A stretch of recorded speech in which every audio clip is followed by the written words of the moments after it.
podcast réalisé et produit par les éditions 77.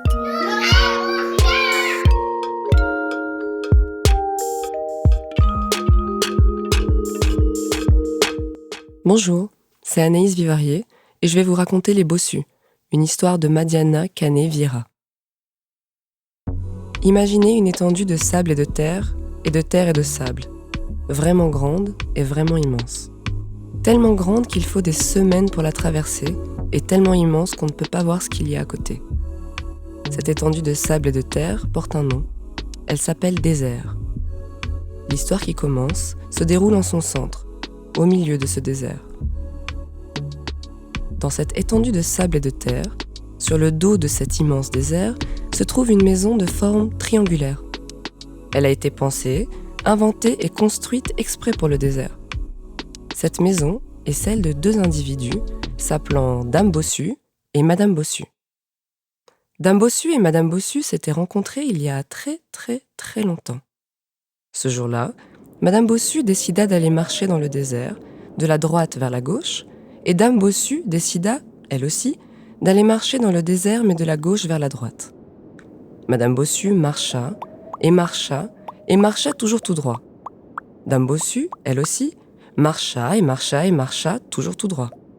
À force de marcher comme ça toujours tout droit, Dame Bossu et Madame Bossu se retrouvèrent au même endroit, au même moment, et c'est comme ça qu'elles se virent pour la première fois. Étonnée de rencontrer quelqu'un sur son chemin, Madame Bossu regarda Dame Bossu avec les yeux écarquillés et les sourcils relevés. Stupéfaite de tomber nez à nez avec une personne non identifiée, Dame Bossu regarda Madame Bossu avec les mains relevées et les doigts écartés. Elles restèrent un moment comme ça, sans bouger, jusqu'à ce que Madame Bossu baisse les sourcils et que Dame Bossu laisse retomber ses mains. Madame Bossu sourit, Dame Bossu sourit, et d'un commun accord, Dame Bossu et Madame Bossu décidèrent de rester ensemble à l'endroit où elles s'étaient rencontrées. Dame Bossu et Madame Bossu avaient donc construit leur maison, là, en plein milieu du désert. Elles l'avaient construite elles-mêmes avec ce qu'il y avait dans leur sac et dans leurs poches, c'est-à-dire pas grand-chose. Avec pas grand-chose, elles avaient fabriqué une petite maison de forme triangulaire et ont pu ensuite y installer toutes leurs affaires. Comme la maison des Bossus est au centre du désert, personne ne peut le traverser sans passer juste à côté. Peu importe le départ, quelle que soit l'arrivée, leur maison triangulaire est impossible à contourner. Alors, d'abord, les gens ont commencé par se méfier. Certaines personnes regardaient ailleurs et d'autres marchaient plus vite, parce qu'elles en avaient vraiment peur. En même temps, tout le monde se demandait « Mais qu'est-ce que c'est que cette maison et qui peut bien y habiter ?» Et puis, un jour, une petite personne avec un manteau vert et un chapeau rouge à pois noirs qui venait d'arriver dans la région et qui traversait le désert pour la première fois, passa devant la maison des Bossus alors qu'elles étaient sur leur palier. Dame Bossu et Madame Bossu lui firent un signe de la main et lui souhaitèrent une « bonne journée ». À ce moment-là, la petite personne avec un manteau vert et un chapeau rouge à pois noirs se rendit compte que, malgré toutes les histoires qu'on lui avait racontées sur cette maison et sur les gens qui y habitaient, il n'y avait vraiment pas de quoi s'inquiéter. La nouvelle se propagea en un rien de temps, et il est vite devenu normal de s'arrêter un peu pour discuter avec les Bossus. Rapidement, leur maison devint même un lieu connu et reconnu pour accueillir les gens qui traversent le désert et qui veulent s'arrêter et se reposer pour prendre une boisson fraîche, un thé ou un café, ou pour dormir le temps d'une sieste ou le temps d'une nuit avant de repartir. Depuis tout ce temps, toutes les personnes qui passent chez les Bossus leur offrent ou leur laissent quelque chose. Quelque chose, ça pouvait être toutes sortes de choses, par exemple des graines pour les mettre dans la terre et attendre que ça pousse, ou bien des livres pour les lire à soi-même ou les lire à d'autres personnes. Ou encore des vases, car si les graines font pousser des fleurs, il faudra bien les mettre quelque part.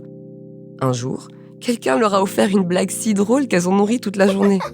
Une fois, on leur a offert une malle en osier et le lendemain, 2 jolies tasses à café.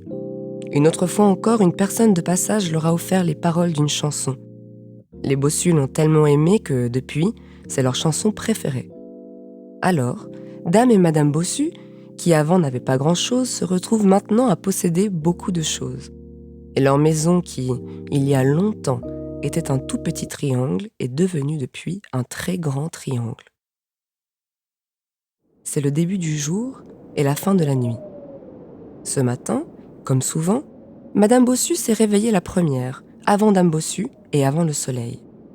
Allongée sur le dos, les yeux ouverts, elle attend encore quelques instants pendant que Dame Bossu, allongée sur le ventre les yeux fermés, dort encore profondément. Madame Bossu s'est ensuite levée, bien décidée à en profiter, car le matin tôt comme ça, lorsque Dame dort et que le soleil dort, c'est plus calme, plus tranquille pour penser. La voilà donc dehors, devant le grand triangle qui lui sert d'habitation. Elle s'avance à la rencontre du désert pour le saluer, prendre de ses nouvelles, savoir s'il a bien dormi, mais elle s'arrête tout à coup. Ses yeux sont ronds, sa bouche aussi, et elle s'exclame « Oh ! Qu'est-ce que... Ben ça alors, que vois-je » Madame Bossu est bien surprise. Elle regarde autour d'elle, autour du grand triangle qui lui sert d'habitation, et y voit tout un tas d'autres maisons. Ce sont des triangles aussi, mais ceux-là sont beaucoup plus petits. Un peu comme le leur quand, avec Madame Bossu, elles sont arrivées ici. Madame Bossu se dit qu'elle n'a jamais vu une chose pareille. Elle a vu beaucoup de choses pourtant, plein de choses même. Mais là, elle ne sait vraiment pas quoi faire ni comment le faire. Et alors qu'elle est occupée à se demander si oui ou non il lui faut se méfier, une voix inconnue l'interrompt dans ses pensées. « Bonjour, bonjour, enchantée, je suis enchantée de vous rencontrer. » Madame Bossu ne comprend pas tout de suite d'où viennent ces mots car, comme le soleil dort toujours, elle ne distingue pas encore bien les choses qui l'entourent. Alors elle se frotte les yeux, se frotte les oreilles, cligne des yeux, cligne des oreilles, puis enfin, en regardant bien, elle remarque que là, juste là, devant elle, sous son nez, devant ses pieds, se trouve une individu comme elle n'en avait jamais encore vu. « C'est drôle !» dit Madame Bossu. « Je ne vous avais pas vu. »« Bonjour, bonjour !» répète cette personne inconnue. « Je suis Voisine, je suis la capitaine. Je suis la capitaine de l'équipage que vous voyez ici. Je suis aussi la capitaine du bateau que vous voyez là-bas. » Madame Bossu s'apprête à lui répondre qu'elle ne voit pas d'équipe et qu'elle ne voit pas de bateau.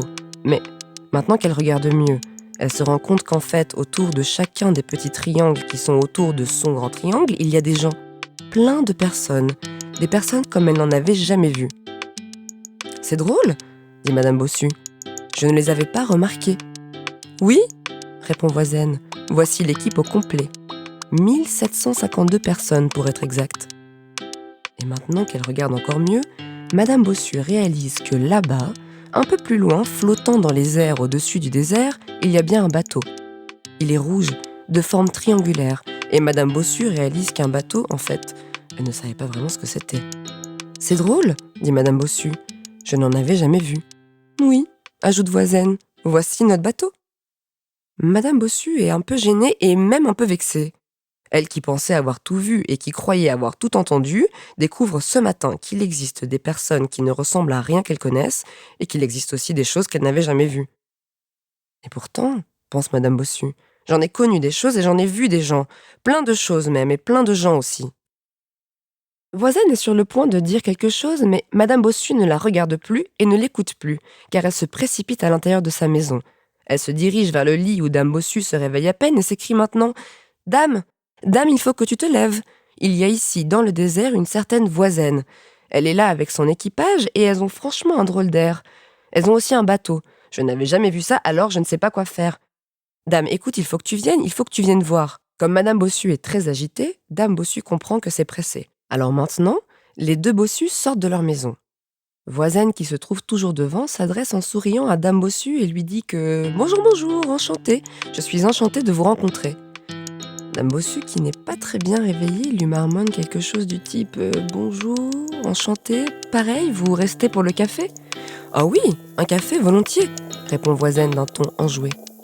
C'est ainsi que Dame Bossu, suivie de Voisine, suivie des 1752 membres de son équipe, entre dans la grande maison des Bossus et s'installe à l'endroit où se mettent toujours les gens du passage. Madame Bossu, qui quand même est toujours un peu vexée et même assez gênée, les suit, ne dit rien mais n'en pense pas moins. Quand même, elle ne ressemble à rien que je connaisse. Elle ne ressemble à personne que je connaisse. Je n'ai jamais vu une chose pareille et pourtant j'en ai vu passer des choses et j'en ai rencontré des gens. Mais là quand même, c'est si différent, pense-t-elle. Et alors qu'elle est occupée à se demander si oui ou non il faut se méfier, la voix de Voisine l'interrompt dans ses pensées. « Avec mon équipe, nous venons d'un endroit fait de sable et de terre. Nous vivons sur son dos et l'appelons désert. Depuis quelque temps, dans le désert où nous étions, il s'est mis à pleuvoir.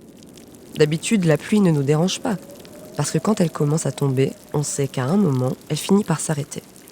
Le souci, c'est que dans le désert où nous étions, la pluie tombe depuis un moment maintenant et qu'elle ne veut pas s'arrêter. Nous avons bien essayé de discuter avec elle, mais il n'y a rien à faire. Et il a tellement plu maintenant qu'il n'y a même plus de désert. Nous avons des maisons, vous les avez vues. Elles sont là, dehors, de forme triangulaire. Eh bien, ces maisons, elles ont été pensées et construites pour le sable et la terre. Vous comprenez que dans ces conditions, nous ne pouvons plus rester là où nous étions. Nous voyageons en bateau, vous l'avez vu, il est là, dehors, de forme triangulaire. Eh bien, c'est notre véhicule. Avec, nous voguons d'un endroit à l'autre, en attendant que la pluie cesse, dans le désert d'où nous venons. Si ça se trouve, un jour nous y retournerons. Mais pour le moment, ajoute Voisine, le voyage commence à être long. Nous avons besoin de repos et nous ne connaissons pas la région. Alors, peut-être, qu'en pensez-vous? Pouvons-nous rester avec vous? Dame Bossu regarde Madame Bossu en souriant. Madame Bossu regarde Dame Bossu en fronçant les sourcils. Elles se mettent à chuchoter comme on fait pour dire des secrets. « Ce serait super !» dit Dame Bossu. « Je ne suis pas sûre !» rétorque Madame Bossu. « Tu as entendu? Elles viennent du désert !» ajoute Dame Bossu.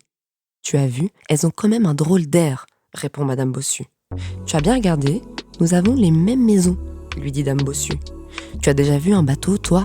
demande Madame Bossu. « Nous devrions faire attention !»« Mais nous recevons tout le temps du monde !» s'agace Dame Bossu. « Il n'y a vraiment pas de raison !»« Bien sûr qu'il y en a une !» s'énerve Madame Bossu. « Elles sont trop différentes et elles me font peur !»